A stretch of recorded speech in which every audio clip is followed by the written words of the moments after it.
888 दिख रहा है तो अगेन कि कहीं आप अपनी राह से भटक रहे हो, आपको दोबारा अपने ट्रैक पर आना है। सो नंबर्स डेंजर्स नहीं होते हैं, ये बस आपको लेसन दे रहे होते हैं। अगर आपको दिखाया जा रहा है, कौन दिखा रहा है? यूनिवर्स अगर आपको ये मैसेज दे रहा है तो उसको एक्सेप्ट करिए। पूजा, कोई भी उपाय, कुछ भी लिख के, कुछ भी बांध के आप तब तक वो अचीव नहीं कर सकते जब तक आप खुद वो करना नहीं चाहते हैं।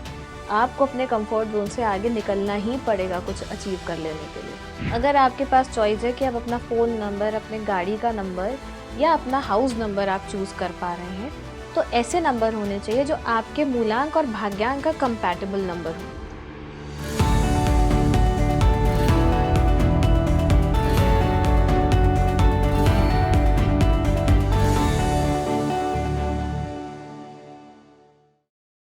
रितिका जी, न्यूमरोलॉजी की बहुत सारी नॉलेज मैं चाहूँगी आप हमें व्यूअर्स को दें। कुछ ऐसी नॉलेज एटलीस्ट होनी चाहिए हमारे पास जो हम खुद ही जज कर ले कि ये चीज़ें सही, ये नंबर हमारे लिए सही है या नहीं है।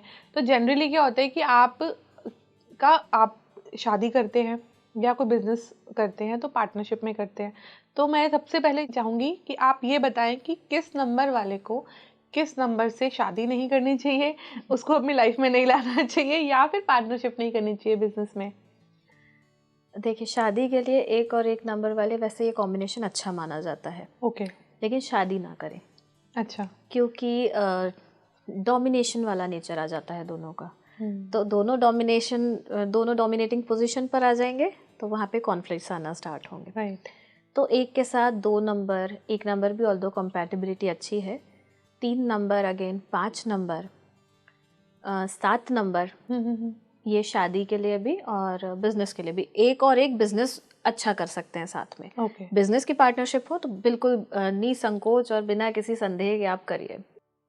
2 के साथ में 6 नंबर, 3 नंबर, 1 नंबर, 5 नंबर, ये सारे नंबर्स अच्छे हैं। 3 के साथ में अगेन 5 नंबर, 7 नंबर, 6 नंबर बिल्कुल नहीं 3 के साथ में, गलती से बिजनेस में भी नहीं और शादी में भी नहीं, बिल्कुल नहीं होना चाहिए। 1 नंबर इज़ गुड। 3 के साथ में 4 नंबर भी चल जाता है। कोई ऐसा थोड़े बहुत ऊपर नीचे चीज़ें होती हैं लेकिन बहुत ज़्यादा प्रॉब्लम नहीं होती है। फिर 4 के साथ में 4 बिल्कुल नहीं। ओके। और 4 के साथ में 1 नंबर भी अच्छा है, 2 भी अच्छा है, 3 भी अच्छा है, 5 और 7 भी अच्छा है और 9 भी अच्छा है। 5 नंबर के साथ में हर कोई एडजस्ट कर सकता है। अच्छा। 5 और 7 2 ऐसे नंबर्स होते हैं जिनका कोई एनिमी होता ही नहीं है। अच्छा। तो 5 के साथ में 1 2 3 4 6 7 8 9 सब चलेगा। 7 के साथ में भी सेम है, सब चलेगा, कोई प्रॉब्लम नहीं है। ये बहुत प्यारे नेचर के लोग होते हैं, बहुत अच्छे से एडजस्ट कर लेते हैं, चाहे वो बिजनेस हो चाहे वो आपका रिलेशनशिप हो। बैलेंस क्योंकि यही करते हैं बेचारे, ये 5 और 7 वाले लोग ही सबसे ज़्यादा बैलेंस करते हैं। तो आपका पार्टनर कैसा भी आप पर हावी हो, आप थोड़ा सा बैलेंस करके चलो। तो ऐसा नहीं होता होगा कि 5 या 7 मिल जाए या 5 मिल जाए, दोनों ही बैलेंसिंग में ही लगे रहेंगे? कोई प्रॉब्लम नहीं है, 5 के साथ में कोई भी नंबर कंपैटिबल नंबर है। ओके। कोई प्रॉब्लम नहीं है। 5 इज़ अ वेरी, एक तो बहुत पावरफुल नंबर भी है ये, ऐसा पिटी नहीं है इसमें, but this is a very powerful number. ये बैलेंस का नंबर है, हर चीज़ को बैलेंस करके चलता है। 6 नंबर के साथ में नो 3 नंबर अगेन। 6 के साथ में 6 इज़ गुड, 6 के साथ में 1 इज़ गुड, 8 नहीं। ओके। 9 भी कुछ हद तक ठीक है, 4 भी ठीक है, 5 तो है ही। अब 7 के साथ में भी सेम केस है कि हर नंबर के साथ में वो कंपैटिबल हो जाता है, एडजस्ट कर लेता है। It's a very good number, बहुत ही स्पिरिचुअल नंबर है एक तो ऐसे भी, तो सबके साथ में एडजस्ट कर लेता है, कोई प्रॉब्लम नहीं है। 8 नंबर के साथ में एक नंबर बिल्कुल नहीं, मतलब 8 के साथ में number 1 is a big no no. Okay. 8 के साथ में number 8 is a big no no. Okay. So 8 number के साथ में नंबर 9 भी ठीक है एंड 4 भी अवॉइड करिए तो अच्छा है। 3 is good, 6 is good, 5 is good, 7 is good, but 1 तो बिल्कुल नहीं और 8 नहीं। ओके। तो अच्छा, इसमें ऐसा कुछ भी ऐसा भी होता है कि अगर मैं स्पाउस की ही बात करूं आपसे पर्टिकुलरली, तो इस 2 नंबर की जोड़ी या सबसे बेस्ट है और दूसरे में इस 2 नंबर की जोड़ी सबसे वर्स्ट है? मैं नहीं मानती कि ऐसा कुछ भी वर्स्ट होता है। एडजस्ट तो आप करते ही हैं, लेकिन अब जैसे 3 और 6 की जोड़ी एक्चुअली वर्स्ट जोड़ी नहीं होती है, बट इनके इश्यूज अलग होते हैं। हम बोलते ही 36 का आंकड़ा है, कुंडली में भी हम बोलते हैं ना कि सारे गुण नहीं मिलने चाहिए, अदरवाइज वो कुंडली बहुत अच्छी है लेकिन शादी नहीं टिकती है। तो सेम न्यूमरोलॉजी में भी है कि आप 3 और 6 थोड़ा सा अवॉइड करें। इस वर्स्ट नहीं, वर्स्ट कुछ भी नहीं होता है, बस आपकी वाइब्रेशंस मैच नहीं होती उस नंबर के साथ में, तो कंपैटिबिलिटी इशू आता है। So that's it, there is nothing worse in this whole universe. Best is 1 and 1 is best for the business purpose, and शादी 1 and 3 is the best, 1 and 5 best, 5 के साथ कोई भी नंबर बेस्ट है। 9 and 1 is best. तो जैसे कि अगर मैं बोलूँ कि हम लेट्स से इन सब से हटके, रिलेशनशिप सबसे हटके, अगर हम पर्टिकुलरली नंबर्स की ही बात करते हैं कि कई बार लोग कहते हैं कि ये नंबर बहुत अच्छा है, ये नंबर बहुत अच्छा है, तो ऐसे क्या लकीएस्ट नंबर होते हैं? कि जैसे हमने कई बार देखी भी हैं वीडियोस कि लोग क्लेम कर रहे होते हैं कि ये 3 या ये 2 नंबर इस पूरी यूनिवर्स के सबसे लकी नंबर होते हैं, तो ऐसा कुछ होता है? एक बात बताइए, आपका क्या नंबर है? मेरा नंबर शायद, अब मेरे को लगता है स्पीकिंग ट्रिकी जनता जान चुकी है, मेरा नंबर 8 है। ओके, तो आपका नंबर आपके लिए अनलकी है? नहीं, मेरे को बिल्कुल नहीं लगता। 8 नंबर तो लोगों को बहुत अनलकी लगता है। नहीं, मुझे कब, मैं वही सोचती हूँ, ये बड़ा कॉन्ट्रडिक्टरी क्यों जाता है मेरे साथ। आपका नंबर है, आपके लिए अच्छा है, वो किसी पर्पस के लिए आपको वो नंबर दिया गया है। There is nothing like lucky and unlucky. Number powerful हो सकते हैं लेकिन अनलकी लकी नहीं होते। फिर आप अपने नंबर्स के अगर पावर्स को जाने, आप उस दिशा में अगर चले, तो आपका नंबर आपको जैसे फल देगा और कोई नहीं दे पाएगा। जैसे 8 नंबर, अभी हम बात भी कर रहे थे कि 8 नंबर अगर ऐसे है तो 8 है, लेकिन अगर ऐसे कर दिया तो वो इन्फिनिटी का नंबर है। तो जितना आपको ऊपर तक 8 नंबर ले जा सकता है, जब हम वेल्थ की बात करते हैं तो जितना वेल्थ आपको 8 नंबर दे सकता है, कोई और नंबर नहीं दे सकता। तो कहाँ से वो खराब नंबर हुआ? नहीं हुआ। कुछ नंबर्स पावरफुल ऐसे होते हैं कि उन नंबर की वाइब्रेशंस अलग हो। जैसे 5 नंबर हो गया, वो हर किसी के साथ में कंपैटिबल नंबर है, तो उनकी वाइब्रेशंस अलग है। अदरवाइज आपका नंबर आपके लिए पावरफुल है, ये हमें समझना चाहिए। आई गेस अपना नंबरों को दोष नहीं देना चाहिए। नहीं, आपने वो नंबर चूज किया ना, आपको वो गिफ्ट मिला आपका नंबर, तो आपके लिए वो ऐसा बुरा नंबर थोड़ी। जैसे मेरे पास भी ऐसे कई लोग आते हैं, कमेंट्स में भी देखती हूँ कि हमारा तो 8 है सब बर्बाद है, हमारा तो 4 है सब बर्बाद है। मेरा अपना 4 है, राहु का नंबर है। बट आपको अगर आपके नंबर की पावर बताओ ना, बात तो वही है कि अगर आपको पता है कि आपका नंबर आपसे क्या कराना चाहता है और किस तरह से कराना चाहता है। जैसे आपका 8 नंबर है तो आपको बिल्कुल एथिक्स अपने फॉलो करके चलना। आप चलते हैं, आपको लाइफ में प्रॉब्लम है नहीं है। मुझे फोकस रहने की ज़रूरत है, मुझे पता है किस जगह पर क्या फोकस करना है और कैसे मुझे अलाइन होकर चलना है, मैं वो करती हूँ। मुझे कोई प्रॉब्लम नहीं है मेरे नंबर से। I am happy that I have 4 number. ये नंबर तो इंटेलेक्चुअली का नंबर है, तो I am happy with it. आपका वेल्थ का नंबर है, you should be happy with it. तो नंबर्स, हर नंबर अपने आप में पावरफुल होता है। तो वही बात है कि आपको नंबर्स को दोष ना देकर उस नंबर की पीछे छिपी हुई जो एक सीक्रेट है, आई थिंक वो समझना चाहिए, ताकि आप उसको अपने हिसाब से यूटिलाइज कर सके। क्योंकि नंबर तो आप चेंज नहीं कर सकते ना। अपनी डेट ऑफ बर्थ आप कैसे बदल लोगे, या अपना जो भी ईयर ऑफ बर्थ तो बिल्कुल नहीं बदल सकते हो। आप पेपर्स में बदल सकते हो, बट वैसे तो नहीं बदलेगा। बट बदलना भी नहीं चाहिए। आपको जो मिला है उसको एक्सेप्ट करके और उसी डायरेक्शन में आप अपना काम करिए। आपके लिए सब वो फ्रूटफुल रिजल्ट ही देगा, 100% देगा। तो अभी ये तो बातें की जो हमें मिले हुए हैं, गिफ्टेड है, बट कई बार नंबर्स हम खुद भी चूज करते हैं। अगर मैं कह लूँ गाड़ी का नंबर, घर का नंबर, ये हम खुद लेते हैं बाय डिफॉल्ट, या कह लीजिए कोइंसिडेंस भी कई लोग होते हैं। कई लोगों का जिद होती है कि मुझे इवन नंबर ही चाहिए, मुझे ऑड नंबर ही चाहिए, या सिंगल नंबर चाहिए, या ये सब चाहिए, या उसमें ये नंबर ज़रूर आना चाहिए। सिर्फ जिद, ऐसा उनको पता नहीं है न्यूमरोलॉजी का उनके ऊपर क्या इफेक्ट आ रहा है। तो ये हम कैसे जज कर सकते हैं कि वो नंबर जो है, जो हम चूज कर रहे हैं बार बार या एक बार भी, वो हमारे लिए सही है या नहीं है? देखिए, जब आप नंबर अगर आपके पास में ये चॉइस है, कई लोगों के पास ये चॉइस नहीं होती है। अगर आपके पास चॉइस है कि आप अपना फ़ोन नंबर, अपने गाड़ी का नंबर या अपना हाउस नंबर आप चूज़ कर पा रहे हैं, तो ऐसे नंबर होने चाहिए जो आपके मूलांक और भाग्यांक का कंपैटिबल नंबर हो, जो दोनों के साथ में फ्रेंडली हो। जैसे मान लीजिए 1 और 3 है, तो आपने अपने हाउस नंबर या गाड़ी का टोटल नंबर आ गया आपका 6, तो वो 6 नंबर 1 के साथ तो ठीक है, बट 3 के साथ वो कंपैटिबल नहीं है, तो वो आपको कहीं ना कहीं प्रॉब्लम क्रिएट करेगा। तो ऐसे नंबर्स चूज़ करिए जो आपके मूलांक और भाग्यांक से फ्रेंडली हो। वो नंबर्स आपको कभी भी प्रॉब्लम क्रिएट नहीं करेंगे, if you have that choice. अगर नहीं है तो जो है वो ईश्वर ने आपको दिया है, उसको मान के और क्योंकि आगे गाड़ी बढ़े। नंबर अब पहले तो लोग कर भी लेते थे कि अब तो खैर आपको मिलता ही है उसमें, अब अब आपको आप मिलता हाँ ही अब है, राइट। आपको कुछ ऐसे करना नहीं फ़ोन होता उसके नंबर, अंदर। अगर आपका कोई बिजनेस है तो बिजनेस के हिसाब से अलग अलग अलग अलग नंबर होता है। जैसे आपका ट्रैवलिंग का बिजनेस है मान लीजिए, तो हम सजेस्ट करते हैं कि आपका जो फ़ोन नंबर है वो 5 पे या 4 पर ऐड होना चाहिए। आईटी रिलेटेड या कोई आप जैसे पॉलिटिकली आप इन्फ्लुएंस्ड हैं या उस फील्ड में जाना चाहते हैं तो एक नंबर से रिलेटेड टोटल आपका नंबर जो है फ़ोन नंबर वो 1 पर आना चाहिए, 8 पे आना चाहिए। और 8 नंबर की लोग इतनी चर्चा करते हैं, 8 नंबर मोदी जी का नंबर है। हाँ मतलब आई थिंक नंबर्स की फ्रीक्वेंसी समझनी चाहिए, उनकी यस, वाइब्रेशन समझनी चाहिए।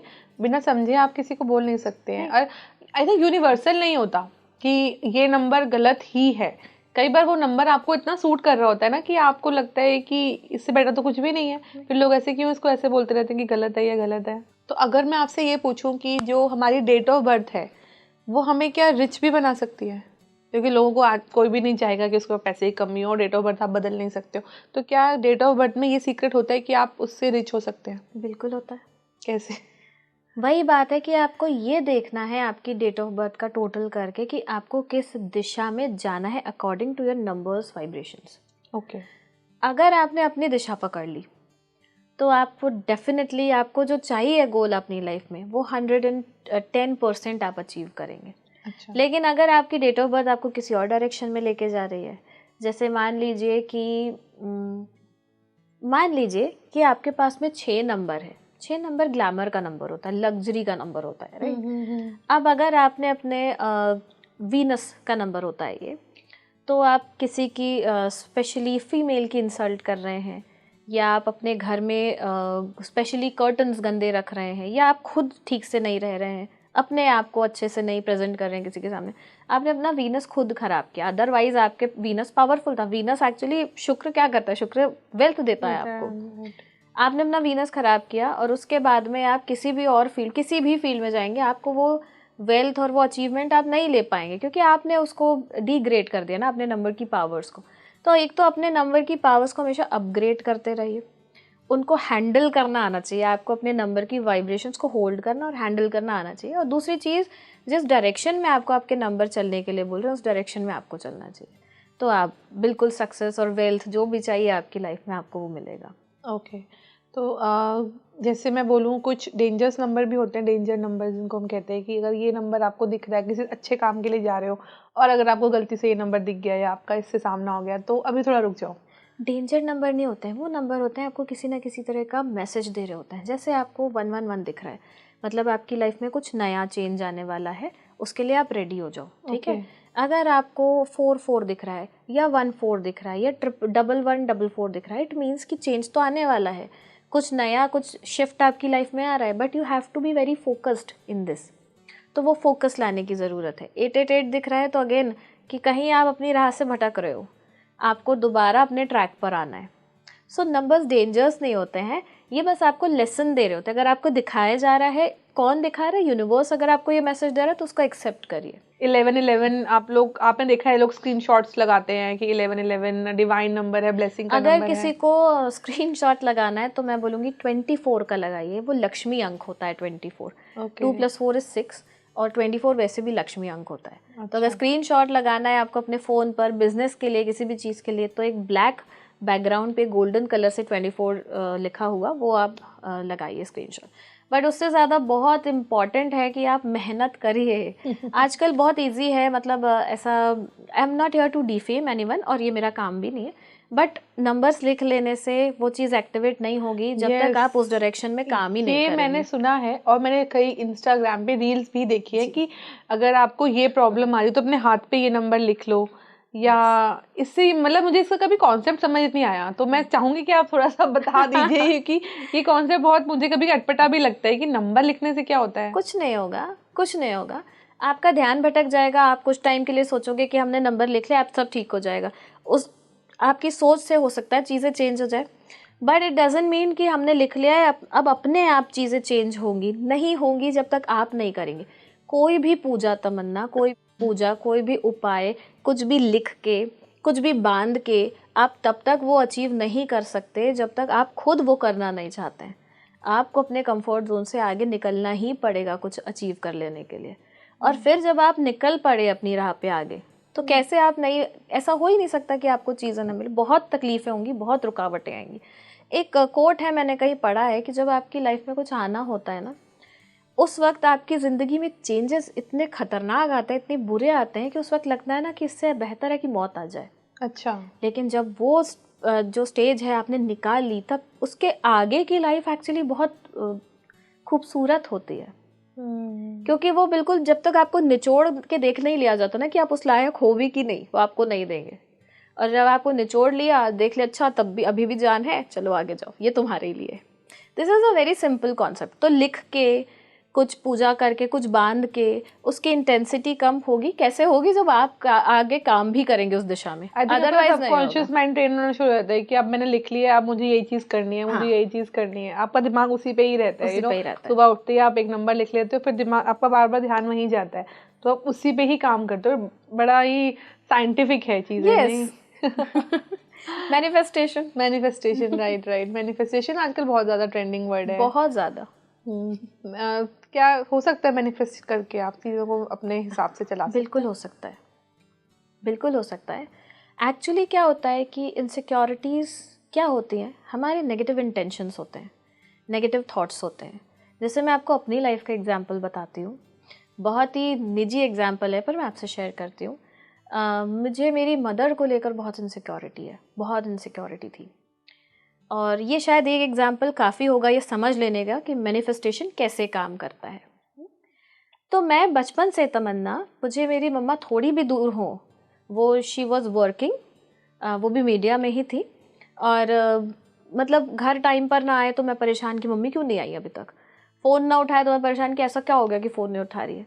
शादी के बाद तो ये मेरा पागलपन, लिटरली ये मेरा पागलपन, ये बढ़ गया। ये इनसिक्योरिटी, इसको मैंने पागलपन का नाम अब दिया, ये मेरा बढ़ गया कि अगर एक बार भी मम्मी ने फ़ोन नहीं उठाया तो मैं 2 बार 3 बार 4 बार लगातार कॉल कर रही हूँ, एंड जैसे ही उन्होंने उठाया मैं उन पर चिल्ला रही हूँ कि आपको अपना फ़ोन उठाकर अपने पास रखना चाहिए ना, जहाँ भी जाओ you have to carry your phone with you.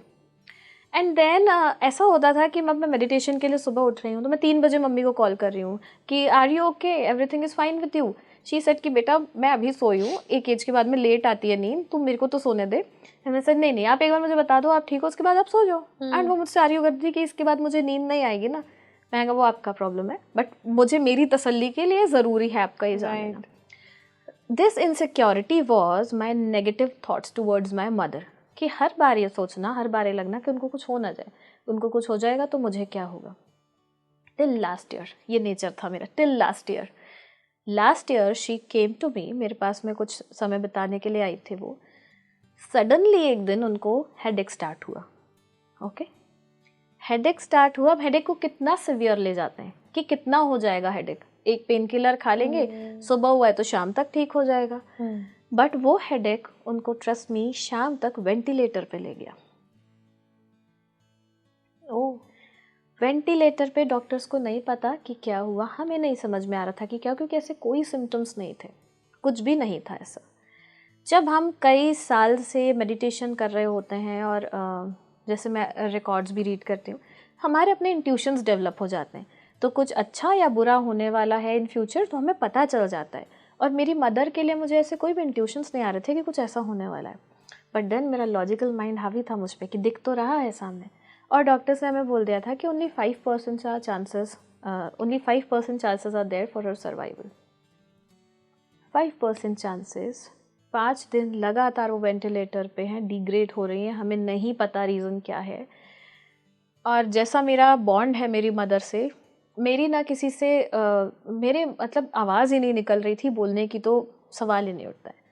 बहुत मुश्किल से मैंने 6वें दिन पूरी हिम्मत से मेडिटेशन स्टार्ट किया कि आज तो मुझे ये सवाल का जवाब चाहिए कि ऐसा क्यों हो रहा है मेरी मम्मा के साथ में, जबकि उसके लिए ना अभी ये टाइम है, क्योंकि मुझे ये मैसेज नहीं आ रहा है ना, उसके लिए मैं रेडी हूँ। इन दैट मेडिटेशन, मैंने रात को मेडिटेशन स्टार्ट किया, सिर्फ रो रही थी मैं, उसमें सिर्फ रो रही थी, सीकिंग दिस वन आंसर कि ऐसा क्यों। And trust me, I am not lying when I am saying this, मुझे आंसर ये मिला कि this is what you have created. ये तुम्ही ने तो इतने सालों से पाला है इसको, अब तुम्हारे सामने है। तुम्ही ने तो मैनिफेस्ट किया था कि मेरी मम्मी को कुछ हो ना जाए, कुछ हो ना जाए। हो ना जाए मेरे नेगेटिव थॉट्स थे, दैट इज़ माई इनसिक्योरिटीज़ जो मैंने मैनिफेस्ट की इतने सालों में, और वो मेरे सामने आ गई। पूरी रात जाग के I asked for the forgiveness, और वो टाइम नहीं था उनके साथ कुछ होने का। शी इज़ टिल टुडे, आज की डेट तक, और अभी विद गॉड ग्रेस वो अच्छी हैं और अच्छी रहेंगी।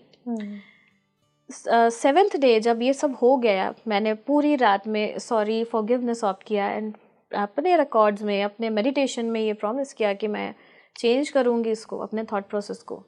नेक्स्ट डे हमें हॉस्पिटल से कॉल आया है कि हम वेंटिलेटर हटाने की प्रोसेस कर रहे हैं, एंड जब हमने जाकर देखा है तो मम्मी ऐसे बैठी हुई थी बेड पे जैसे कुछ हुआ ही नहीं, जैसे 5 दिन पता नहीं कहाँ गए, 5-6 दिन। और उन्हें याद भी नहीं है, उन्हें अभी तक ये पता है, टिल डेट उन्हें ये पता है कि वो एक दिन पहले उन्हें एडमिट किया गया है क्योंकि उनका फुल बॉडी चेकअप होना था।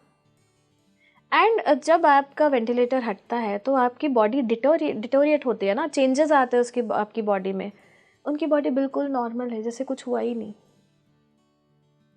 तो मैनिफेस्टेशन हमेशा काम करता है, चाहे वो पॉजिटिव हो या नेगेटिव हो।